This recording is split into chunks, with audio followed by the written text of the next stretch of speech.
So today we're reviewing Iron Man 3.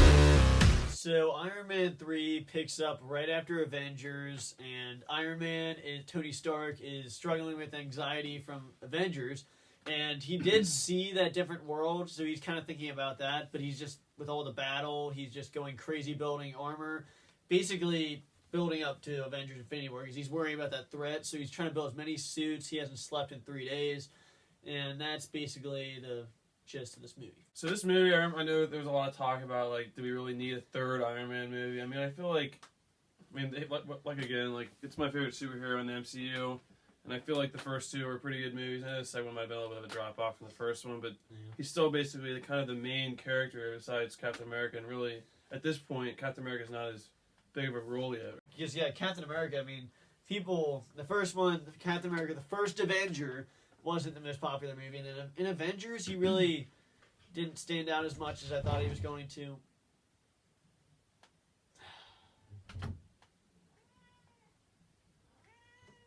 So positives for Iron Man 3, the visuals are obviously great. The trailers for this movie were really good, because we saw this in theaters. Yeah, we saw Iron Man in theaters. Yeah, but the trailers were so good. Yeah, the visuals are great. Iron Man's really good in this. Pepper Potts is really good.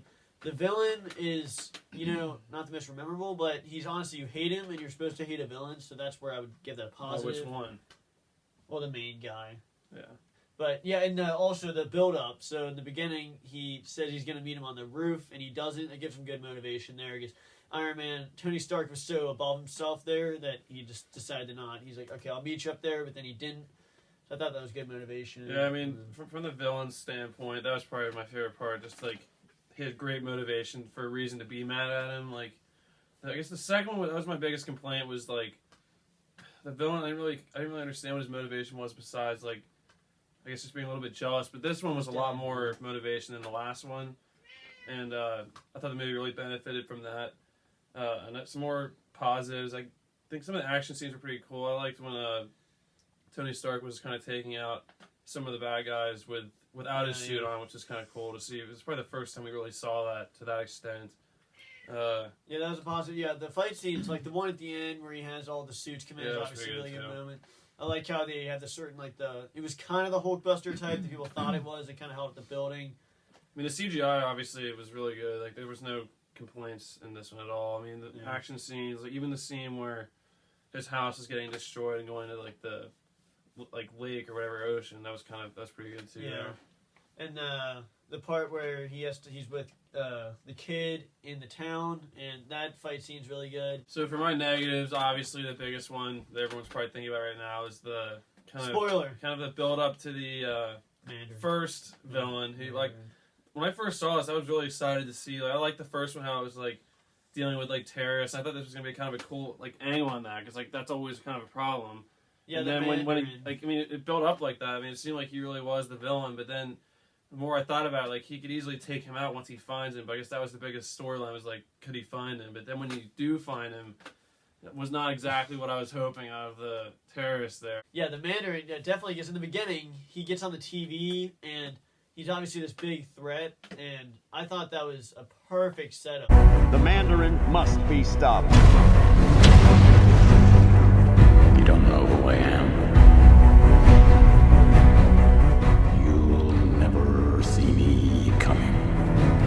Because you see this freaking guy that you want to kill there, and they totally could have had a Superman kind of situation where with Lex, how he has all this power, he can easily take him out, but he's playing tricks. He probably has a bomb somewhere, and civilians are at stake. I thought they really could have done that, but I still like what they ended up with. But from the trailers, definitely controversial because it totally went a different way. But I also didn't like how at the end, he was destroying his suits. I can understand, why he was doing it, but then from my standpoint, I was, hoping he wouldn't do that to his own suit, since they were just helping him win the fight against the bad guys in the first place. But then you think that he could just... It's for Pepper Potts. I mean, it's for her, but then you could also realize, he could make a million of those easily. He makes them so ready. it's not I mean, even though he says he's done, obviously he's not done using the suit. So that's not really negative to me anymore. It was when I first saw it, but now it's not as bad.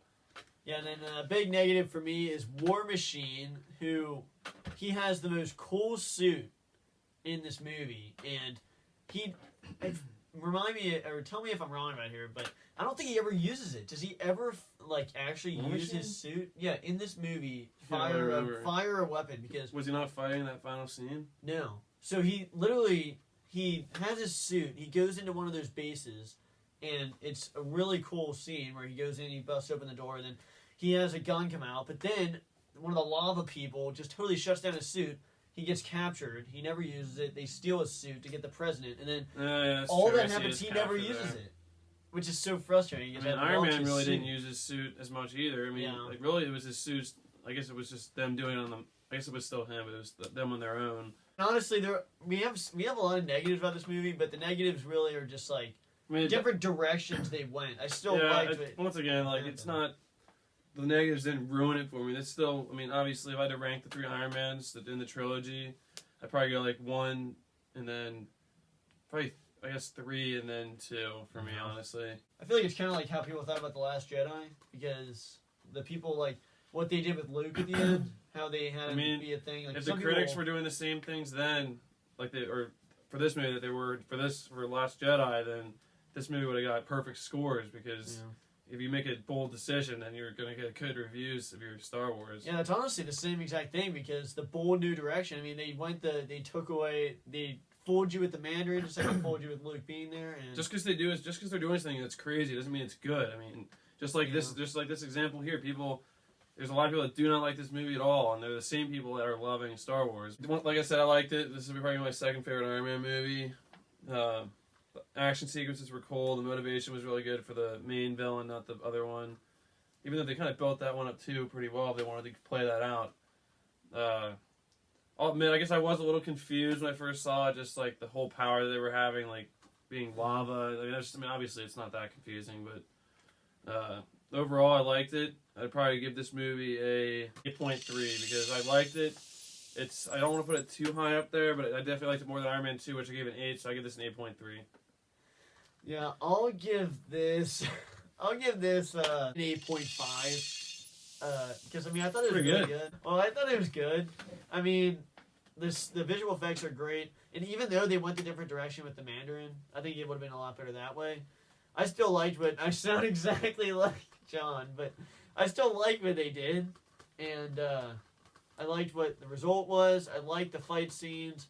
I like how when he kind of has to go get help from the kid in the forest, and he has to use his own he has to make his own stuff like straight from scratch, which really shows who You're talking Tony about Stark Gray? is. No, Oh. who shows who Tony Stark is because he creates stuff no matter what. Next, we'll be reviewing Thor: The Dark World. And we'll see you guys in the next movie review. Bye.